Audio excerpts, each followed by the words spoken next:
Yeah, it's straight out of Fallujah, huh? Now, you might remember that just days ago, Trump signed an executive order designating Antifa as a terrorist organization. Antifa is not an organization. There is no membership, no leadership, no meetings. It's basically just an ideology. The ideology being anti-fascist. And there are folks who will look at that executive order and scoff at what they view as a toothless executive order since Antifa doesn't really exist.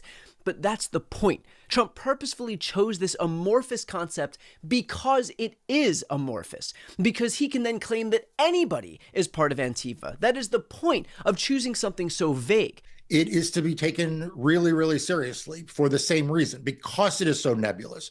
You can expect that Donald Trump and his administration will just simply say that any group it does not like, any person who is a critic, any group of people who organize dissent, peaceful protests against this administration, they will simply say are part of Antifa. And because there's no official Antifa, it becomes a kind of self-fulfilling prophecy that Antifa is whoever Donald Trump says it is.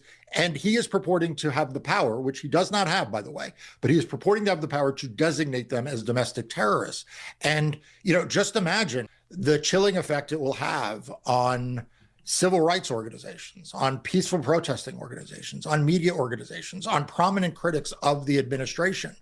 To have Donald Trump, in the coming days, weeks, and months, or Kristi Noem, or Kash Patel, or Pam Bondi, simply say one day, via social media post, that this person or this group or this organization is part of the Antifa network.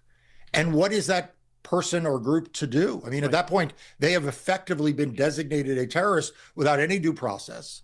It's the fact that it's just so amorphous that means that he can point to literally anybody he wants on the left and just kind of self-designate. And it's not like Pam Bondi is going to show any discernment here.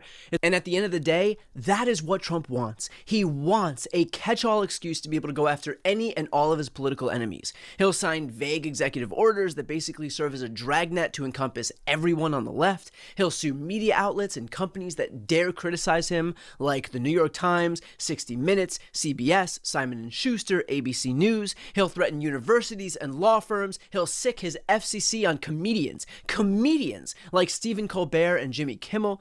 Trump is not looking to usher in law and order. He is looking to obliterate it and usher in a system where the law is whatever he wants.